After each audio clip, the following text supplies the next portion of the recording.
안녕하세요, 루벤입니다. 다들 건강보험공단 자소서 쓰시느라 바쁘실 겁니다. 최대한 자소서 쓰시는데 도움 드릴 테니까 건강보험공단 서류 합격할 수 있도록 같이 써봅시다. 많은 분들이 지금 내 스펙으로 서류 합격이 가능하느냐 이런 얘기를 너무 많이 하셔가지고 제가 다시 한번 말씀드리지만 건강보험공단은 일단 기본적으로 어느 직렬을 지원하던 간에 컴퓨터 활용 능력이죠. 커말이라고 부르는 커말이랑 한능검 그리고 학교, 직교 5개씩 이 부분은 대부분 다 출발선이라고 보시면 됩니다. 근데 많은 분들이 지금 내 정량 스펙이 어떻습니까? 라는 이야기를 하실 때 보면 지금 정척이랑 사조사, ADSP 그리고 세스까지 이렇게 따신 분들이 상당히 있더라고요. 확실히 예전에 비해서 하나라도 더 따려고 하시는 분들이 그동안 많은 노력을 하셨다는 점을 느낄 수 있었습니다. 그리고 행정직 같은 경우에는 인턴을 보유한 분들이 상당히 많이 있어요. 근데 건강직이랑 요양직은 아직까지는 행정직만큼은 없습니다.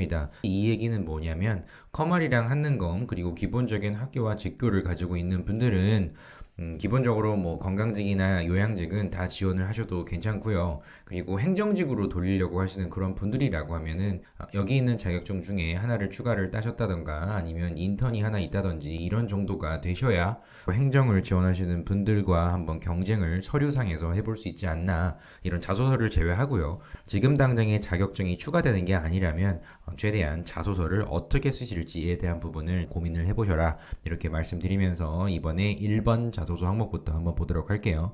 이번 건강보험공단 직무기술서가 더 디테일해졌습니다. 나머지 사항은 크게 변동사항이 없는데 건보에 내가 어떤 능력을 보유했느냐라는 거를 어필하실 때 여기 있는 내용들을 한번 쭉 살펴보시고 이 내용에 충분히 강점이 있다 이런 점들 중에서 내가 어떠한 이 성과를 낸 적이 있는지 이 부분을 최대한 어필을 해보셔라 이렇게 말씀을 드렸습니다. 그래서 이 직무수행 내용 꼭 보시고 그리고 지식적인 측면과 기술적인 측면 특히 태도적인 측면은 행정직과 건강직 그리고 요양직 모두 다 같습니다. 그러다 보니까 이 태도적인 요소가 잘 드러날 수 있는 자소서 소재를 최대한 고르셔라. 그리고 기본적으로 보셔야 될 거는 건보의 인재상입니다. 이런 인재상을 요구하기 때문에 이와 같은 자소서 항목을 작성하라고 했구나 이해를 좀 해보십시오. 그래서 1번부터 한번 살펴봅니다. 전보다 디테일이 떨어졌습니다. 그동안에는 다양한 조건이 많이 붙으면서 자소서 질문 길이가 길었는데요. 이번에는 상당히 짧습니다. 그 얘기는 뭐냐면 여러분들이 알아서 건강보험공단이 어떤 부분을 평가를 하는지 이해한 상태로 자소서를 쓰셔라 이런 얘기로 볼 수 있습니다. 더 다양하게 모든 내용들을 최대한 쓸 수 있기 때문에 어떤 소재를 쓸지를 최대한 여러분들 추려보십시오. 일단 여러분들이 본인의 이익보다 공익적인 활동을 한 적이 있느냐 이 부분을 먼저 생각을 하셔야 됩니다. 그 중에 사회 공동체 그리고 조직 구성원 등의 이익 이 부분이 있기 때문에 또는입니다. 사회 공동체라고 하면 사회의 취약 계층에 여러분들이 실제로 봉사활동을 했거나 아니면 추가적으로 어떤 도움을 주는 행동을 했거나 이런 부분이 있다고 하면 먼저 소재를 떠올려 보시고요. 근데 봉사활동을 별도로 나는 한 적이 솔직히 없다 이런 분들이라고 하면 이 조직 구성원의 이익 이 부분을 좀 고려를 하셔야 될 텐데 여기에서 사기업이라고 하면 쓸 수 있는 내용이 있는지 없는지를 좀 더 디테일하게 보셔야겠지만 인턴을 경험을 했거나 아니면 공공기관에 계약직 근무를 하신 분들이 있다고 하면 이 조직 구성원의 이익을 최대한 여러분들이 어떤 행동을 했다고 하면 결국에는 공공기관이 추구하는 최고의 지향점이 공공의 이익이기 때문에 내가 맡은 바의 업무를 열심히 하나라도 더 하려고 했던 이런 나의 노력 과정이 실질적으로 내가 이런 희생까지 했다라고 내세울 수 있는 소재면 뭐든 좋습니다. 그래서 여기 있듯이 아예 봉사활동 소재를 쓰시겠다라고 하시면 어떤 경제적인 어려움을 겪고 있는 우리 사회의 취약계층을 위해서 하셨던 여러 가지의 활동들을 한번 적어 보시고요. 특히 이 멘토링 활동도 좋고요. 간호사분들도 의료봉사라는 걸 하신 적이 있을 수 있습니다. 그래서 봉사활동 소재나 조직 내 활동했던 내용을 적어 보셔라. 그리고 만약에 내가 공공기관 근무까지 전혀 없고 별도로 사기업 근무를 하셨거나 아니면 아예 나는 한 번도 공적인 조직에서 근무를 해본 적이 없다라고 하시게 되면 조직에 적응을 하려고 하는 이런 새로 들어오는 신입을 최대한 도우려고 했던 이런 부분을 제시를 해보셔도 괜찮지 않을까 이렇게 생각해 봅니다. 소재는 여러 가지가 있을 텐데요. 이런 소재가 어떻습니까? 이런 얘기를 하실 분들이라고 하면 나의 소재가 좀 다른 사람에게 노출이 되지 않기를 바라시 원하신다고 하면 블로그에 비밀 댓글로 적어주시고요. 뭐 그런 거 상관없다 하면은 지금 유튜브 댓글로 달아주셔도 제가 공개적으로 답변을 해드릴 테니까 많이 물어보시고 거기에 대한 답변을 최대한 쓰시는데 보탬이 될 수 있으면 좋겠습니다. 그래서 소재가 일단 중요하다. 그래도 1순위는 우리 사회 계층의 어떤 어려움을 호소하는 분들을 도왔던 사례를 왜 했는지를 적성해 주시는 게 포인트다. 그래서 자소서 틀잡기를 보면 예전 건보 자소서보다 훨씬 간략하게 쓸 수 있습니다.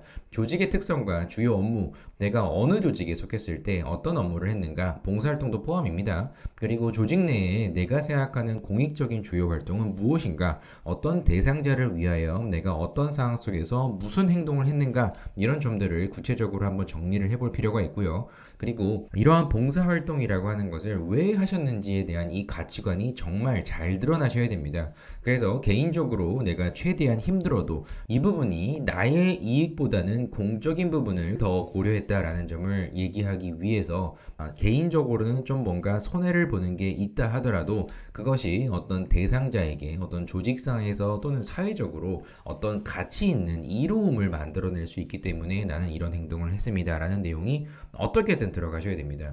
그래서 이런 활동으로 인해서 어떤 결과를 만들어내는지를 그에 따른 분명한 결과를 제시하셔라, 이런 부분을 항상 말씀을 드리죠. 이러한 행동들로 인하여 어떤 점을 느낄 수 있었는지, 배울 수 있었는지 쭉 한번 정리를 해 보시고 자소서를 써 보십시오.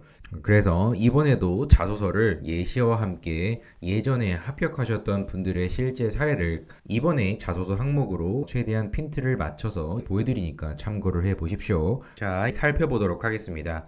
나의 이익보다 공익을 더 우선시하는 나의 사고가 담겨져 있는 사례를 제시하셔야 됩니다. 그래서 저는 한글 교육 멘토링을 다문화 가정 아이들에게 했던 소재를 한번 써보았습니다. 참고로 처음 자소서를 써보시는 분들께 다시 한번 말씀드리지만 소제목이 있어도 되고 없어도 됩니다. 합격을 할 수 있느냐 없느냐는 그게 중요한 게 아니라 여러분들이 어떤 행동을 하셨느냐, 왜 했느냐, 이게 더 중요합니다. 그래서 한번 볼게요. 과거 다문화 가정 아이들을 대상으로 한글 교육 멘토링을 맡은 적이 있습니다. 구체적으로 어떤 성과가 있다, 앞부분에 많이 잔뜩 쓰지 않아도 됩니다. 심플하게 가봅니다. 멘토링 첫날 10세 미만의 아동들을 위한 그림 그리기와 글짓기를 동시에 할 수 있는 동화책 만들기 수업을 진행을 했으나 아이들을 위해 처음 해봤다, 이런 얘기입니다. 나름대로 계획을 해서 가져간 거죠. 하지만 아이들은 말하기 자체를 꺼리며 참여를 하지 않았습니다. 문제가 발생했습니다. 자소서를 쓰실 때에는 어떤 문제사항 속에서 내가 했던 내용을 자연스럽게 적극적인 행동을 했다라는 쪽으로 갈 수 있기 때문에 문제 상황이 먼저 나오는 게 좋습니다. 그래서 이러한 원인을 선임에게 물어 파악한 결과 이들은 고학년이 돼서도 글을 읽고 쓰는 것에 취약하여 또래 아이들에게도 외면받는 일들이 비일비재하다는 점을 알게 되었다. 실제로 많은 다문화 가정 아이들이 점점 소극적으로 변해가는 친구들이 많이 있습니다. 그래서 이런 점들까지는 좀 디테일하게 파악하지 못했다. 그래서 아이들에게 먼저 다가가고자 교육이 종료된 이후에 내가 맡았던 그 시간 안에서의 멘토링 교육이 끝나면 다른 곳에 갈 수도 있으나 이런 아이들의 집까지 동행하며 그들의 관심사부터 파악하고자 하였다. 일단 내가 했던 첫 번째 노력 과정이 이렇게 드러났습니다. 이를 통해 부모님조차 한글 사용에 어려움을 겪는 이민자라는 점을 알게 되었고 실제로 이 아이는 나름대로의 한글 교육을 계속 받고는 있으나 집에 가면은 아무런 교육을 할 수가 없는 그런 열악한 환경에 놓인 분들이 많이 있어요. 그래서 이런 점들을 지금 이어가는 중입니다.